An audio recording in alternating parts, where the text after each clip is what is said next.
Welcome back to another episode of Rameumptom Ruminations.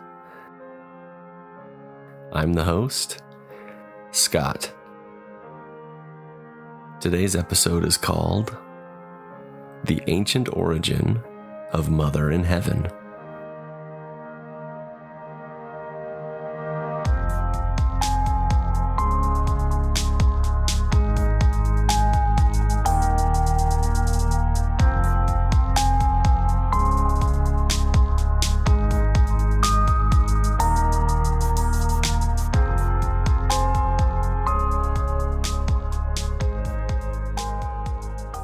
The feminine divine is an important aspect of deity that was removed anciently.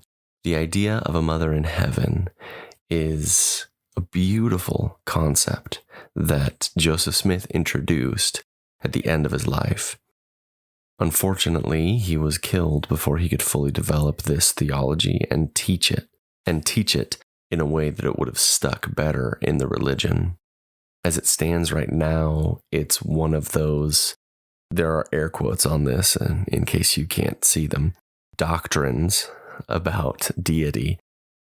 The concept of Mother in Heaven has been with the church for a very long time, but it's kind of swept under the rug, and anytime it's discussed, it's almost taboo, which is unfortunate because the idea of a mother in heaven is very important. So in this episode, we're going to dig into the belief of Mother in Heaven in Mormonism and how this is actually a hit for ancient Israel. But I have no idea why apologists don't jump on this, because not only do we have evidence of a Mother in Heaven, we also have a name for her. A name that is in the scriptures. It is in the Old Testament.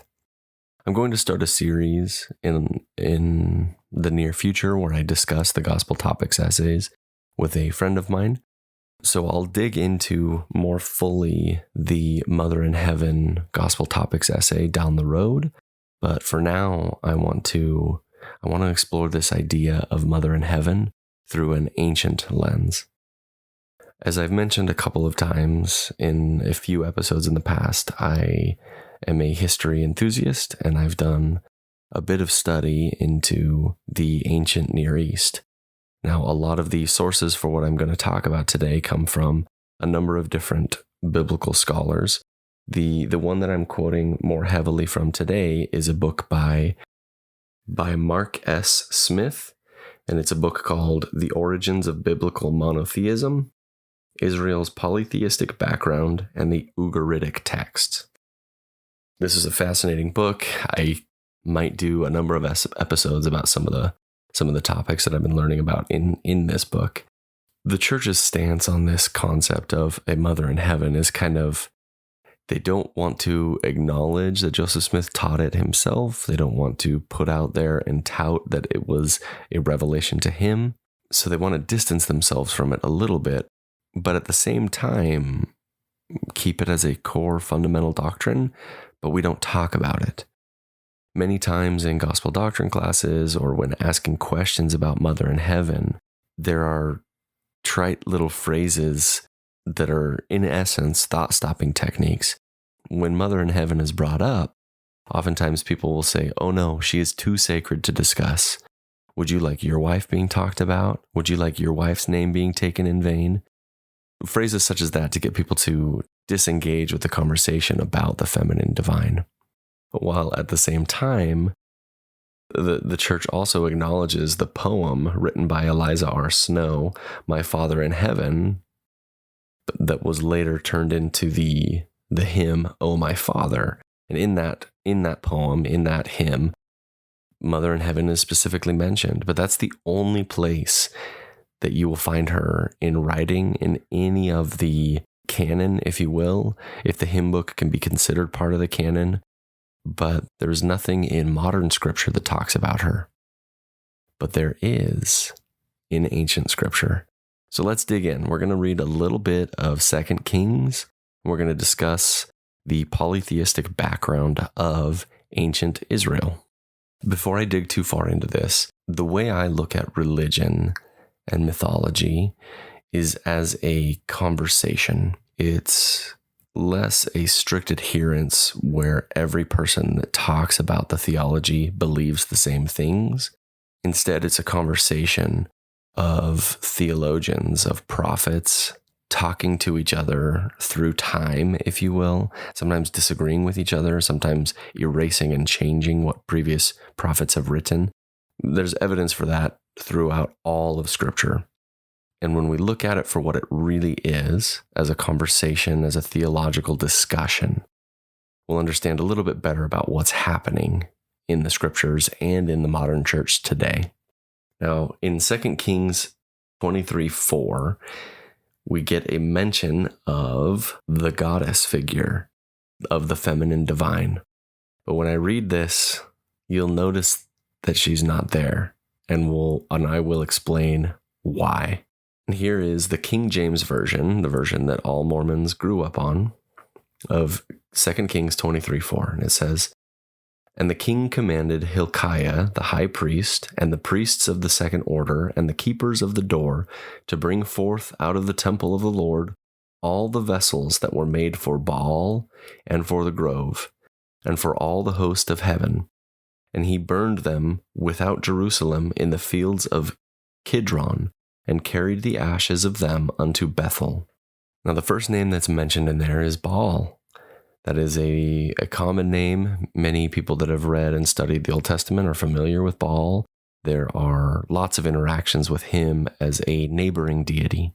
Baal was a god in the Canaanite pantheon, and the neighboring cultures around Israel worshipped Baal. There are a lot of similarities between Baal and Yaweh, and I'll go into those in another episode. It's fascinating.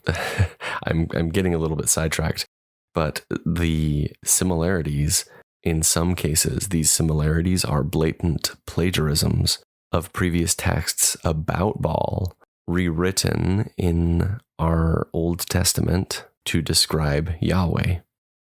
Now, I said that we would get the name of this goddess, but she wasn't there in the King James Version. Her name is actually changed to the Grove in the King James Version. And this is a problem with certain translations. It's important to look at different translations of the same text to make sure that you're getting a good understanding. One of the problems is that this divine name, this goddess, I'll get to her name, give me just a minute, but in the translation process, her name written in Greek looks like the plural of tree. So basically it looks like groves. And so every instance that you have her name, Isaiah 17:8, 27:9, 2 Chronicles 15:16, 24:18, whenever you have the words the groves or the grove appear in the King James Version of the Bible, it's actually a reduction of the goddess's name because of a bad translation. So when the King James Version was translated, they translated the word into the word grove or groves. And that's why we have that problem today. Let's see how this same verse reads, and I won't read the whole thing. Well, we'll see how the same verse in 2 Kings reads with a better translation. So this is the New International Version of 23:4. I'm going to start partway through. I'm only going to read the pertinent part with this significant change. The verse is talking about removing symbols from the temple. It says, "Remove from the temple of the Lord all the articles made for Baal and Ashera and all the starry hosts." And that's where we get the name of the feminine divine in ancient Israel. Her name was Ashera. In many of the ancient Near East cultures, you have a divine council, sometimes depicted as a family tree with a father at the head, with a mother and their children. Everyone in this divine family would be the Elohim that we hear about in Scripture. The Elohim is the divine council or the divine family of the gods. Now, In 2 Kings 23:4, they're saying that the king ordered them to remove the vessels that were made for Baal from the temple and to remove the vessels that were made for Ashera from the temple.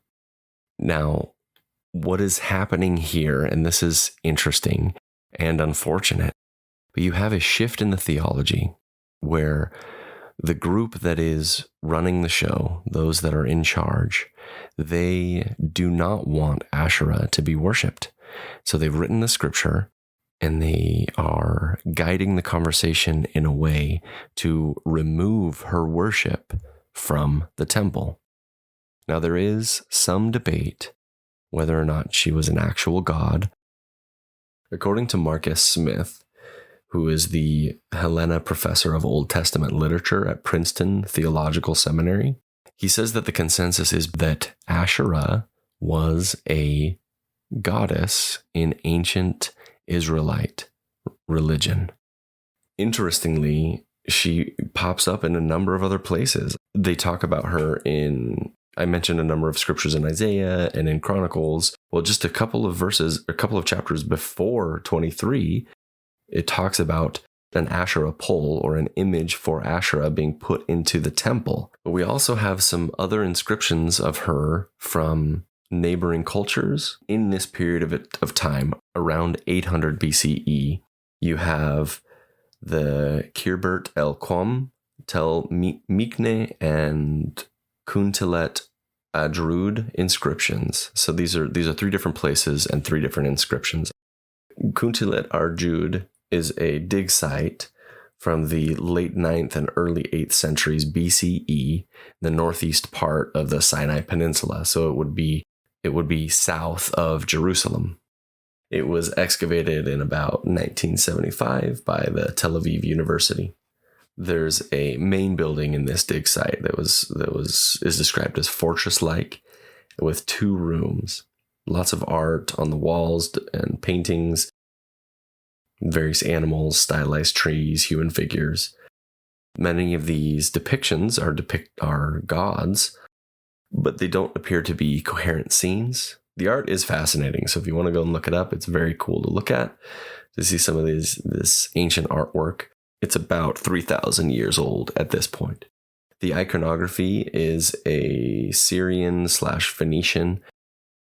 So at this specific site, they found this phrase, and it sheds a little bit of light on the relationship between Yaweh and Ashera. In the Kuntillet Ajrud inscription, it mentions under one of these depictions Yaweh and his Ashera. Now, it's an implication based on the suffix of her name that denotes her as being a consort of Yaweh in this depiction. Now, most scholars will agree that this Ashera is a goddess that was worshipped at the time. The disagreement comes from this interpretation of her as the divine consort of Yaweh. But the evidence does point in that direction, and many scholars do think that Ashera is Yahweh's consort. Until more evidence comes to light, it is still tenuous, and so it's not a 100% certainty, but there is certainty that she was worshipped in ancient Israel. In the next dig site I want to talk about is Tel Mikne. It provides a little bit more evidence of this Ashera as the divine consort for Yahweh. Now, in this dig site that dates back to about 603 BCE, so that's just like a handful of years before the Babylonian exile. In this dig site, they found a number of inscriptions referring to the goddess, but there is a little bit of debate on this one because it's not as clear based on the grammar and the script. They're attesting to like a non-Israelite or non-Judean cult. At this particular site in Tel Mikne, they found a 7th century silver medallion with a figure praying to a goddess standing on a lion. This divine figure, this goddess on the lion, may be Ashera. In the book Canaanite Myth and Hebrew Epic by Frank Moore Cross, he talks about some of the symbols representing Ashera. And on page 33, we've got a quote that talks about Ashera. It's found in Ugarit and in Egypt. And this portrayal shows Ashera as a goddess standing on a lion holding one or more serpents. So not only do we have a name for her, we have some representations of her found in the ancient Near East that depict her as a strong woman riding a lion and holding on to snakes. Some of these symbolisms fit right into the teachings of the church. Again, I am just baffled why they don't jump onto this. As I mentioned earlier, not all scholars come to a consensus on this. So there are people that don't think that this is the right translation and the right understanding of these things. But what is not contested is the fact that there was a goddess named Ashera in the Canaanite and ancient Israelite pantheon of a feminine divine. Now, what her relationship with Yahweh is still debated, but the fact remains.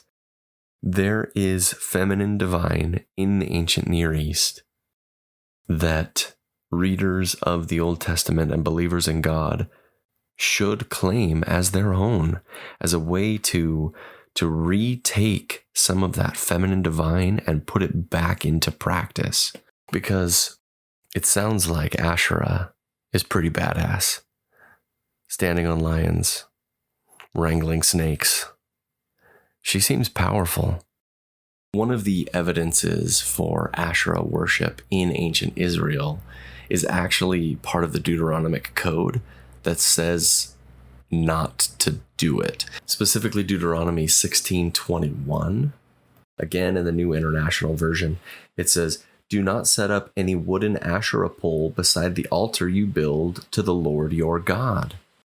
We'll have to explain this a little bit backwards, but Deuteronomy was not written by Moses.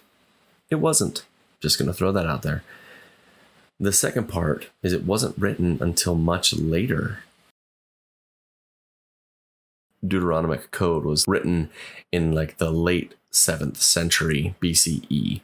They typically put it either having written it himself or with a school of priests together, but they say that Jeremiah was the one that had a hand in writing the book of Deuteronomy. That being said, the way this verse is written, it says, don't put up any wooden Asherah poles beside the altar to Yahweh. The prophets, the church leaders, they're not going to command the members of the church to do a thing that they're not doing already. So, for example, a modern example, if you will, when the guideline on only one piercing came out, and President Hinckley said that women in the church should only have one earring, that came out when the fashion and trends were to have multiple earrings and gauges and other alternative facial piercings. The church came out with a guideline against it. Let's pretend for a moment that those beauty standards were not in vogue and are still not in vogue. Let's say that women don't wear earrings at all. Why would the church need to make a commandment against it if the people aren't doing it? And that's the way that the logic for this typically goes. The prophet Jeremiah, the writers of Deuteronomy, would not have written in the scriptures that you're not supposed to worship Asherah in conjunction with Yahweh unless people were worshiping Asherah in conjunction with Yahweh. They were planting her groves and the poles that were an image of her next to Yahweh's worship sites, inside of the worship sites sometimes, as was the case in 2 Kings that we looked at a bit earlier. There is clear evidence that the ancient Israelites worshipped Ashera and regarded her as a goddess. So we have ancient sources that attest to the feminine divine, and even possibly to the fact that this Ashera was Yahweh's consort, and that there was a husband-wife or couple pairing between the two of them. When I read about this a number of years ago, the question leapt out at me, why don't the apologists jump on this? This could easily be interpreted as a hit for the church. The feminine divine is a hit for Joseph Smith. If the apologists are looking for an ancient reference or an ancient evidence of this belief. And I've never understood why the church doesn't latch onto it, because it is very cool and empowering. The unfortunate thing is that the Jewish religion around 800 BCE and onward into their exile, they shifted the theology away from polytheism, and they converted their belief system more towards monotheism, and Ashera was lost. Belief in her disappeared, and she went to the wayside after bad translations, and she disappeared to time, which is so sad. One of my favorite professors of mythology, Joseph Campbell, he worded it like this, and he's talking about both the divine masculine and the divine feminine. And this quote is from his book, Goddesses, Mysteries of the Feminine Divine. Joseph Campbell says this: "They are equals, but not the same, because when you lose the tension of polarities, you lose the tension of life." According to this framework of the loss of the feminine divine, the mythology loses that polarity, that tension between masculine and feminine, and it loses that tension or representation of life. And interestingly, Joseph Smith tried to bring that back. He taught that there was a mother and father in heaven. The citation that we normally only get is the Eliza R. Snow version, which is just a poem. But the sad fact is that isn't on the lips of a prophet, and so church members don't pay credence to it, unfortunately, which is very sad. It's sad that we box in our members and tell them that they can't think for themselves or deduce implications about God without the permission of a man. The unfortunate truth is that when you're discussing with a member of the church, they want it to be from the mouth of a prophet. And I think that's problematic. I think we need to allow space for people to think and reconcile for themselves. And if you believe in God, to receive revelation for yourself. But that's a form of control that I doubt the church will ever lend to its members. I want to cite a story told in the History of the Ladies Mutual Improvement Association of the Church of Jesus Christ of Latter-day Saints. In this collection of stories and historical documentation, you have a story of Zina D. Young, the same Zina that married Joseph Smith, relating a story of a conversation she had with the prophet after her mother died. Now, this is on page 30 of the book. And so I'm going to quote this because this is Zina relating a story, relating a conversation she had with the prophet. It was told by Aunt Zina D. Young to the writer, as to many others during her life. Father Huntington lost his wife under the most trying circumstances. Her children were left desolate. One day, when her daughter Zina was speaking with the prophet Joseph Smith concerning the loss of her mother and her intense grief, she asked the question, "Will I know my mother as my mother when I get over on the other side?" "Certainly you will," was the instant reply of the prophet. "More than that, you will meet and become acquainted with your eternal mother, the wife of your Father in heaven." "And have I a mother in heaven?" exclaimed the astonished girl. "You assuredly have. How could a father claim his title unless there were also a mother to share that parenthood?" At the time of this story, Zina would have been about 17 years old, and in only 3 years after this event, she would marry the prophet. Again, I am just baffled why apologists will jump on the silliest explanations and the most absurd logical leaps to come to their conclusions. But they have a hit in Scripture tying Joseph Smith back to ancient Near East beliefs. I'm handing this to you, apologists. If you ever get around to listening to this, this is a hit. I think that if the church incorporates the feminine divine more into its theology, is more accepting of women and empowering to women, even allowing the worship of Heavenly Mother and the dialogue with Heavenly Mother, it will create this better metaphor for the world that we live in than the one that's presented by the church today. Now, unfortunately, the treatment that Mother in Heaven gets by the Mormon Church is influenced, I believe, by 1 Timothy. Now, 1 Timothy is, by many scholars, considered to be pseudepigraphic. It was not actually written by Paul. So these concepts don't reflect what Paul taught in his other letters.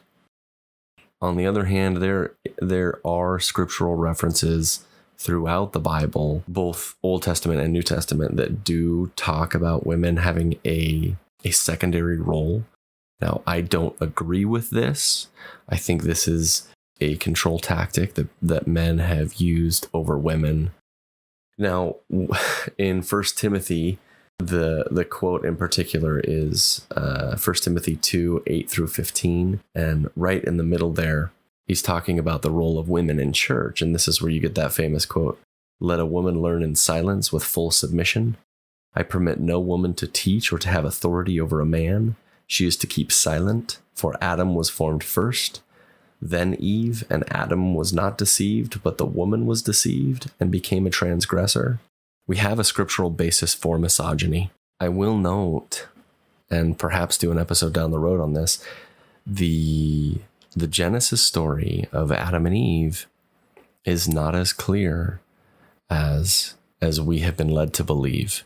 Better interpretation is that Adam was there with her when she partook of the fruit, in one of the two accounts. Going into that, I started talking, and I actually recorded a bit about that, but that's probably got to be its own episode. There's a lot there. But back to the point.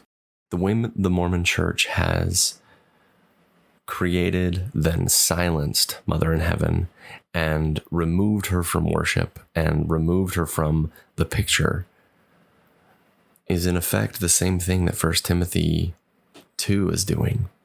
Women can be present as long as they don't talk, as long as they are submissive. And that is the pattern that the church has set up for women. And that is not healthy, and that is not okay. When we can discourse openly about both the masculine divine and the feminine divine, as Joseph Campbell put it so simply, we will bring back those polarities and that tension that exists between men and women, and we'll bring back that tension that exists in real life. And this edition can breathe new life into belief. Now, for me, I'm interested in this subject purely academically. I just am fascinated by ancient history, and I'm fascinated by the implications of these ancient beliefs on the modern beliefs.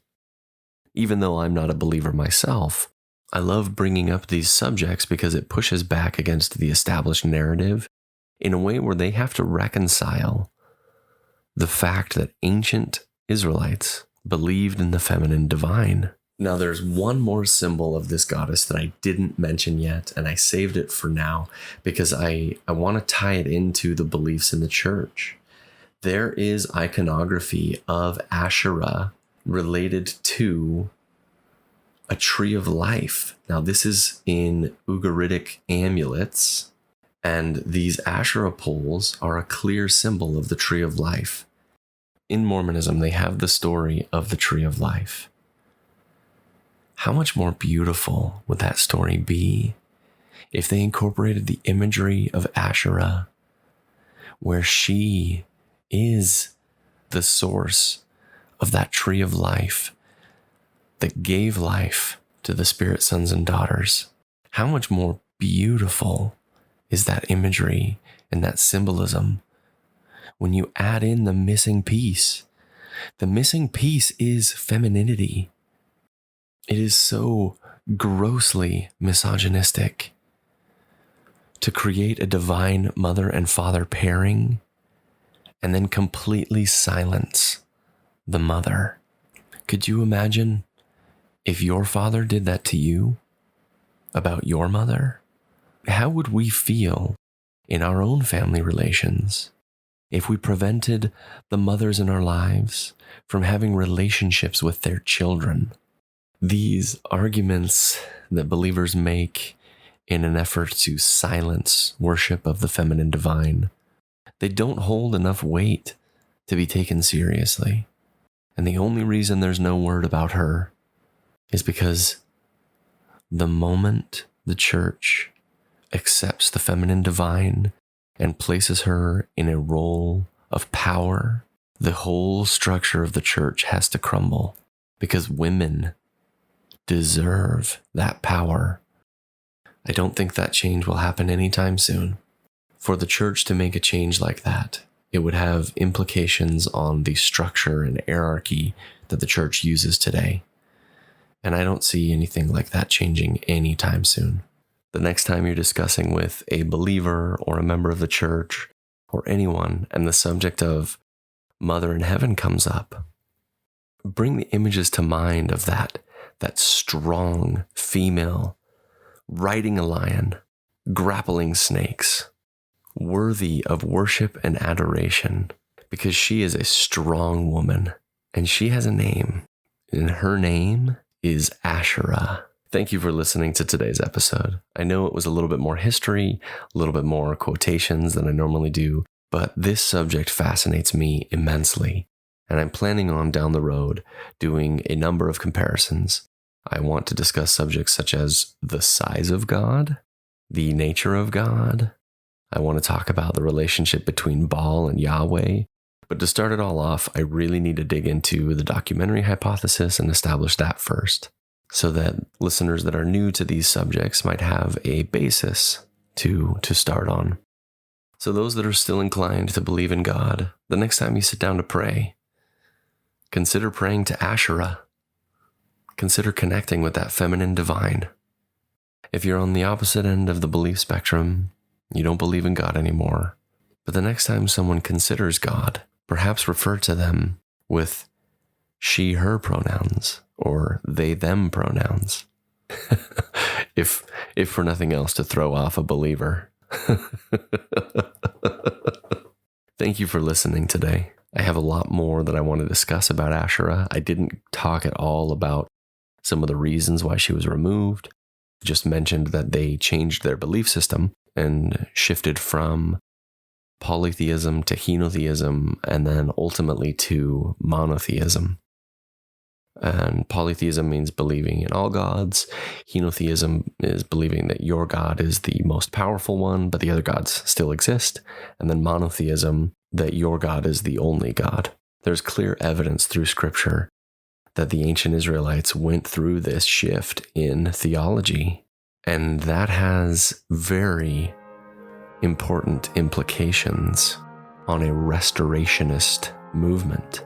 If Joseph Smith were to be restoring what was believed in ancient times, shouldn't he then be restoring henotheism or polytheism? Just some food for thought. I hope you have an excellent day.